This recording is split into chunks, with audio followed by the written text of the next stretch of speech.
Okay, so what do you think is cool now but won't be in 5 years? Pretty much anything that's cool now. Well, yeah, obviously, but like you can't say like TikTok because clearly that's not going to last. NFTs, they're not going to be cool in 5 years. What's an NFT? Oh, have you not seen this yet? No.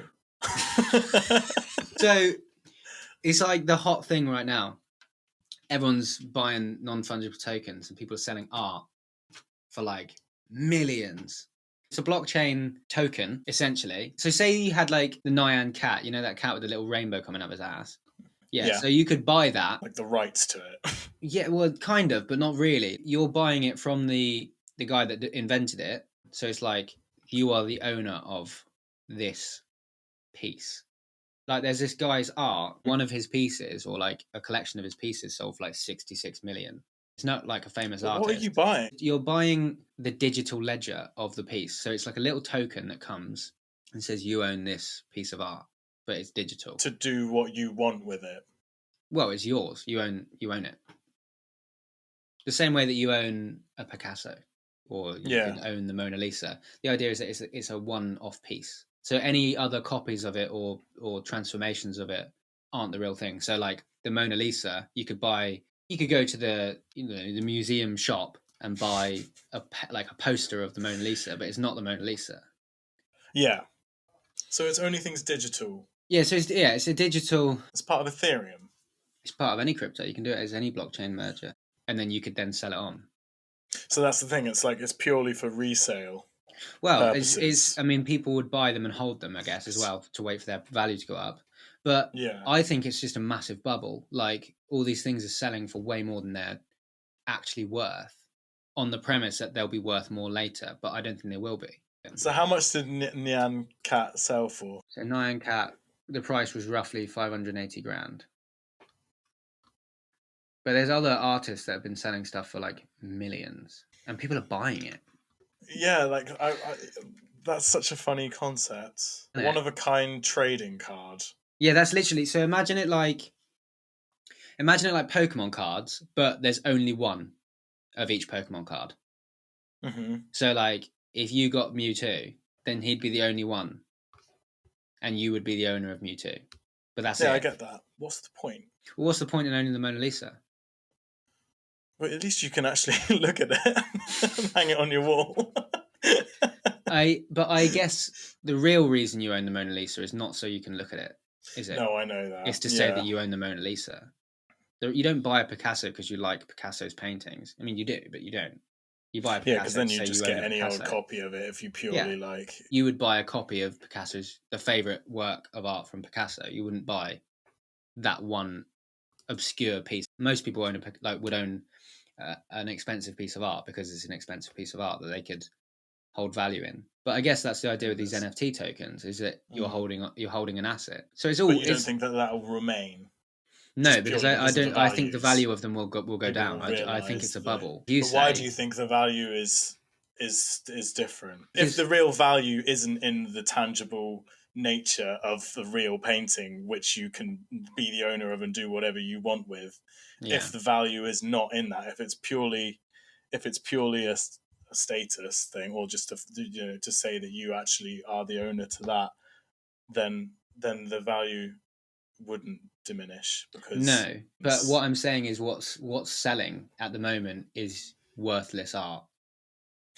not the Mona Lisa, yeah. and it's selling for millions. The Nyan Cat is a good example. That's like an absolute classic staple of internet history. So if you're Hmm. buying that, you are buying and you own the token of something that is like you could argue that is like history that could be Yeah. put in a digital museum. Yeah. You know, the same way that like those original YouTube videos could be considered like internet history. That if you owned Yeah. that, that's worth having a token of.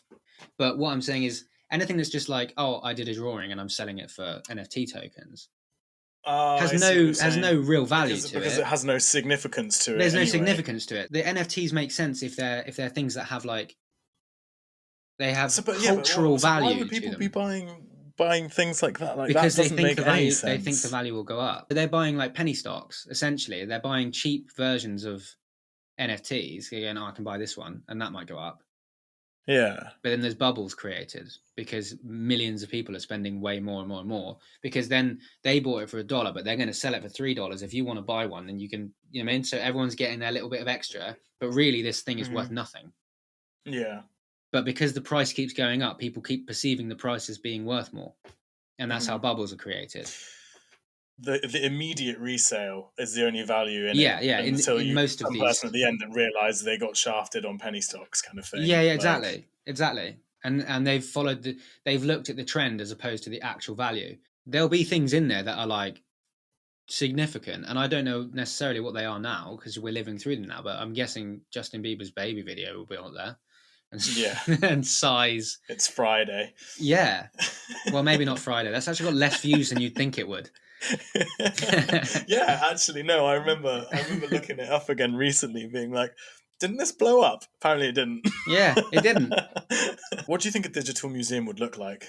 What do you think it would look like? I guess if it was like in AR, then you could have like you could walk through it. Thinking. You could walk through it, and that would be quite cool. That would have to be what it was.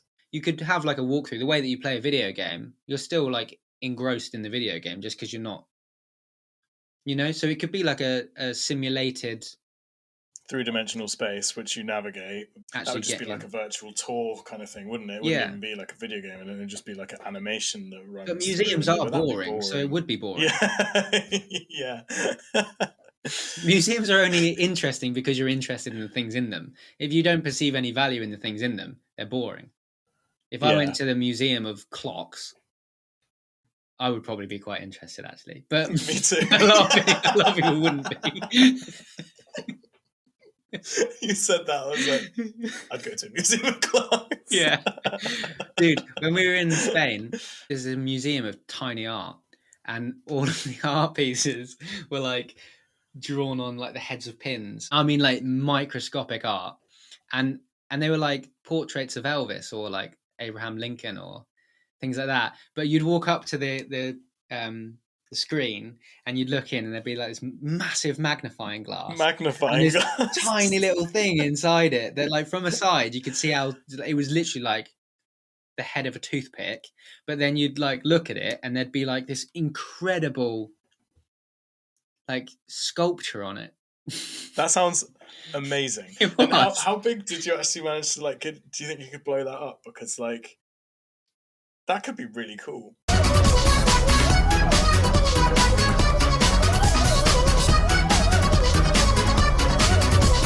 Scientists claim feeding cows seaweed could slash their methane emissions by staggering 82%. That's crazy.